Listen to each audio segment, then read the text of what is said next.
வணக்கம். தமிழருவியின் பிரதான செய்திகள். இன்று 29ஆம் தேதி ஏப்ரல் மாதம் 2026 ஆண்டு புதன்கிழமை. இன்றைய பிரதான செய்திகளுக்குள் உங்களை அழைத்துச் செல்லும் நான் மலரவன்.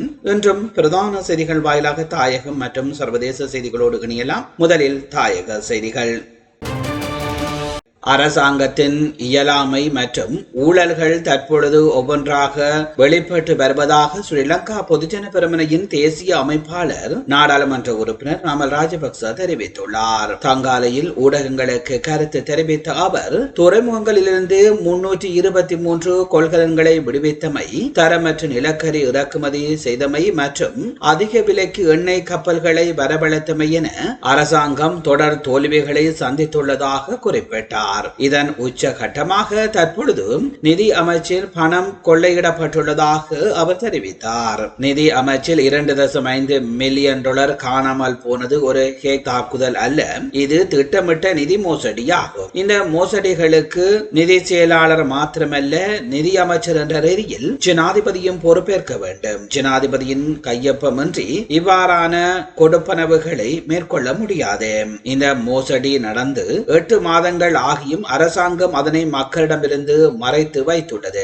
இதுவரை சட்ட நடவடிக்கை எடுக்காதது ஏன் என கேள்வி எழுப்பியுள்ளார். குறித்த பண பரிமாற்றம் தொடர்பாக மத்திய வங்கி நிதி அமைச்சிடம் வினாவியுள்ளது. அதற்கு அமைச்சு அனுமதி வழங்கியுள்ளது. எனவே திருடர்கள் அரசாங்கத்திற்கு உள்ளேயே இருக்கிறார்கள் என்பது தெளிவாகிறது என நாமல் ராஜபக்ச சுட்டிக்காட்டியுள்ளார். மக்களின் வரி பணம், புலம்பெயர் தொழிலாளர்களின் அந்நிய செலவணி மற்றும் நிட்வா சூறாவளி அனர்த்தத்தின் போது புலம்பெயர் சமூகத்தினால் வழங்கப்பட்ட உதவி நிதிகள் என அனைத்தும் இந்த திரைசேரி கணக்கிலேயே இருந்தன. தற்போது இதற்கு பாதுகாப்பு இல்லை என்ற நிலை உருவாகியுள்ளதாக அவர் கவலை தெரிவித்துள்ளார். மக்களுக்கு வழங்கிய வாக்குறுதிகளை நிறைவேற்ற முடியாத அரசாங்கம் தனது சொந்த நிகழ்ச்சி நிரலின் கீழ் ஊழல் மற்றும் மோசடிகளை முன்னெடுத்து வருவதாகவும், இந்த அரசாங்கம் திட்டமிட்டு குற்றவாளிகளை வளர்க்கும் ஒரு நிர்வாகமாக மாறிவிட்டதாகவும் நாமல் ராஜபக்ச மேலும் சாடியுள்ளமை இங்கே குறிப்பிடத்தக்கது.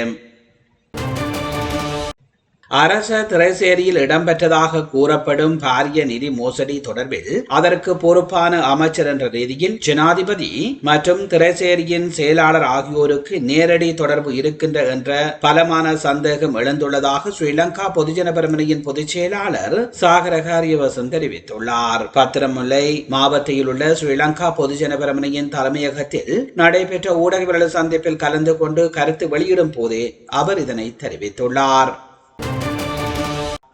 இலங்கையின் சுற்றுலாத்துறை 2025ஆம் ஆண்டில் 2.3 மில்லியன் சர்வதேச சுற்றுலா பயணிகளின் வருகையுடன் ஒரு வரலாற்று சாதனையை படைத்துள்ளது. இருப்பினும் இந்த வெற்றியை வெறும் வருகை எண்ணிக்கையை வைத்து மட்டும் அளவிடாமல் அதன் மூலம் கிடைத்த வருமானத்தை அடிப்படையாக கொண்டு மதிப்பிட வேண்டும் என பொருளாதார ஆய்வாளர்கள் வலியுறுத்துகின்றனர். இலங்கை சுற்றுலா அபிவிருத்தி அதிகார சபையின் சமீபத்திய சந்தை பகுப்பாய்வு அறிக்கைகளின்படி நாட்டின் தற்போதைய சுற்றுலா வளர்ச்சி அண்டை நாடுகளின் வருகையிலேயே அதிக அளவில் தங்கியுள்ளது. இலங்கைக்கு வருகை தரும் சுற்றுலா பயணிகளின் எண்ணிக்கையில் இந்தியாவே முதலிடத்தில் உள்ளது. கடந்த ஆண்டில் 5,31,511 இந்திய பயணிகள் வருகை தந்துள்ளனர். இது மற்ற நாடுகளை விட 2 மடங்கு அதிகமான எண்ணிக்கையாகும். இவர்களில் 59% பொழுதுபோக்கிற்காகவும் 11% தொழில்சார் பயணங்களுக்காகவும் வருகை தந்துள்ளனர். எனினும் இவர்களில் தினசரி சராசரி செலவு சுமார் $176.49 மட்டுமே காணப்படுகின்றன.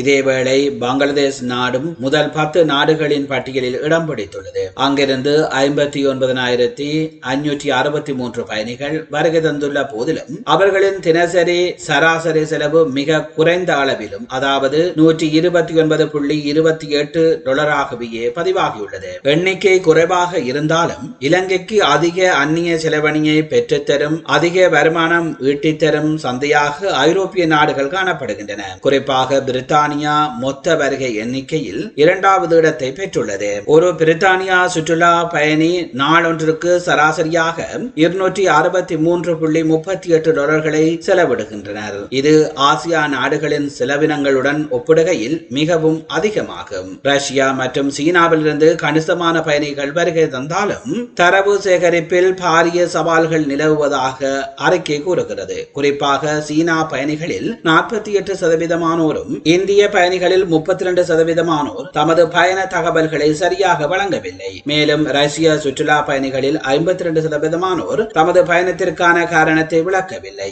இது எதிர்கால சந்தைப்படுத்தல் திட்டங்களை முன்னெடுப்பதில் சிக்கல்களை தோற்றுவித்திருக்கிறது. எனவே நிலையான பொருளாதார மீட்சியை உறுதிப்படுத்த இலங்கை ஒரு இரட்டை சந்தை மூலோபாயத்தை கையாள வேண்டும் என ஆய்வாளர்கள் பரிந்துரைக்கின்றனர். அதாவது அண்டை நாடுகளில் அதிகப்படியான வருகையை பேணிக்கொண்டே அதிக வருமானம் தரக்கூடிய மேற்கத்திய நாடுகளின் சந்தையை ஈர்க்கும் வகையில் கொள்கைகளை வகுக்க வேண்டும் என்பது முக்கிய பரிந்துரையாகும்.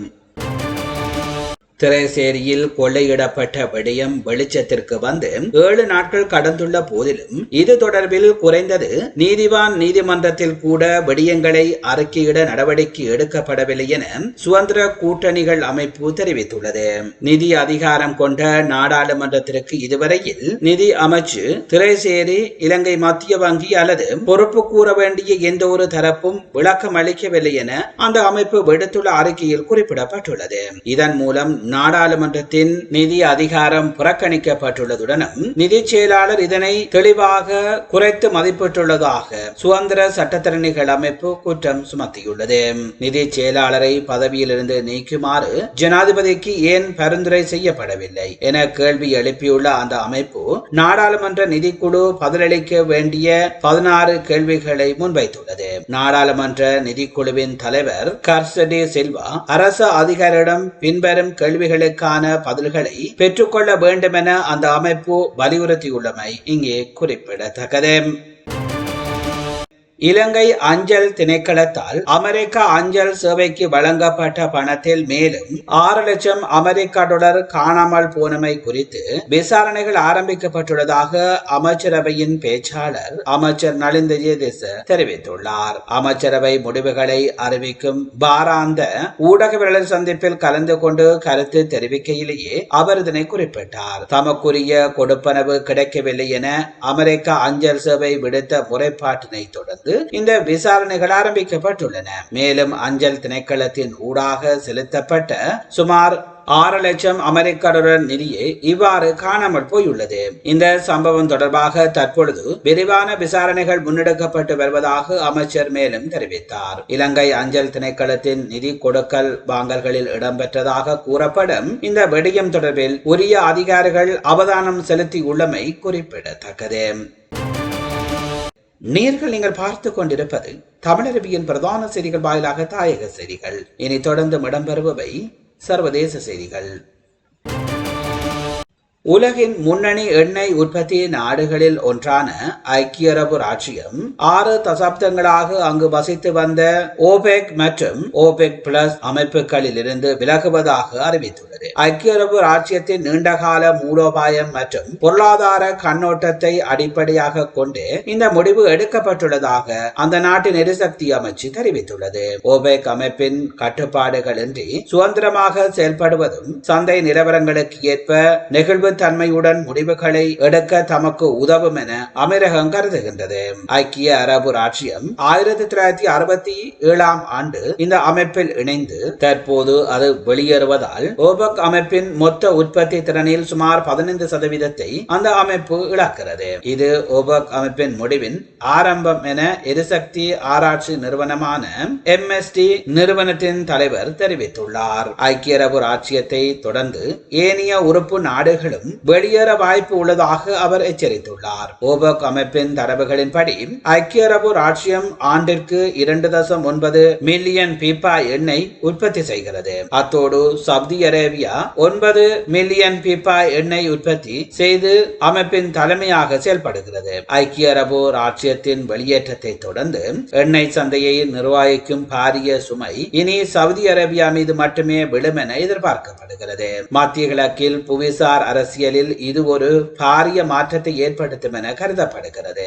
1960ஆம் ஆண்டு Iran, Iraq, Kuwait, Saudi Arabia மற்றும் வெனிசுலா ஆகிய நாடுகளால் உருவாக்கப்பட்ட இந்த அமைப்பில் தற்பொழுது 11 நாடுகள் மாத்திரமே எஞ்சியுள்ளன. ஐக்கிய அரபு ராச்சியத்தின் இந்த தீர்மானம் உலக சந்தையில் மசகு எண்ணெய் விலையில் நீண்டகால தாக்கங்களை ஏற்படுத்தக்கூடும் என பொருளாதார நிபுணர்கள் எதிர்ப்பு கூறியுள்ளமை இங்கே குறிப்பிடத்தக்கது. சர்வதேச சந்தையில் மசகு எண்ணெய் விலை குறிப்பிடத்தக்க அளவு அதிகரிப்பை பதிவு செய்துள்ளது. அதற்கு அமைய WTI ரக மசகு எண்ணெய் ஒரு பீப்பாய் விலை $100 அண்மித்த நிலையில் $99.86 விற்பனையாகுகின்றது. அத்துடன் பிரண்டன் ரக மசகு எண்ணெய் பீப்பாய் ஒன்றின் விலை $111 விற்பனை செய்யப்படுகிறது. அதே நேரம் இயற்கை எரிவாயு விலை 2.51% வீழ்ச்சி அடைந்ததுடனும் அதே நேரம் இயற்கை எரிவாயு விலை 2.51% வீழ்ச்சி அடைந்து $2.48 விற்பனை செய்யப்படுகின்றது. நீங்கள் பார்த்து கொண்டிருப்பது தமிழர்வியின் பிரதான செய்திகள் வாயிலாக தாயகம் மற்றும் சர்வதேச செய்திகள். தாயகம் மற்றும் சர்வதேச செய்திகள் இத்துடன் நிறைவேறுகின்றன. செய்திகள் தொடர்பான உங்கள் அன்பான கருத்துக்களை கீழே பதிவு செய்யுங்கள். அத்தோடு எமது சேனலை உங்கள் உறவுகள் நண்பர்களுக்கும் தெரியப்படுத்துமாறு அன்பாக கேட்டுக்கொள்வதோடு மீண்டும் இன்னும் ஒரு பிரதான செய்திகள் வாயிலாக உங்களை சந்திக்கின்றேன். அதுவரையில் நன்றி, வணக்கம்.